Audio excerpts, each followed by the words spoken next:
اعوذ باللہ من الشیطان الرجیم، بسم اللہ الرحمن الرحیم۔ شروع اللہ کے نام سے جو بڑا مہربان اور نہایت رحم فرمانے والا ہے۔ حضرت ابو ذر رضی اللہ تعالیٰ عنہ بیان کرتے ہیں، رسول اللہ صلی اللہ علیہ وآلہ وسلم نے فرمایا، جو میں دیکھ رہا ہوں وہ تم نہیں دیکھتے، اور جو میں سنتا ہوں وہ تم نہیں سنتے۔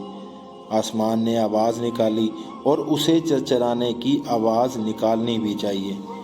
اس ذات کی قسم جس کے ہاتھ میں میری جان ہے، وہاں ہر 4 انگشت پر فرشتہ اپنی پیشانی رکھے ہوئے اللہ کے حضور سر بسجود ہیں۔ اللہ کی قسم، اگر تم جان لو جو میں جانتا ہوں تو تم کم ہنسو اور زیادہ رو۔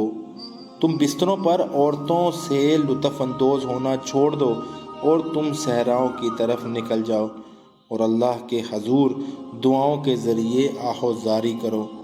ابو ذر رضی اللہ تعالیٰ عنہ نے کہا، کاش میں ایک درخت ہوتا جو کاٹ دیا جاتا۔ استغفر اللہ، استغفر اللہ۔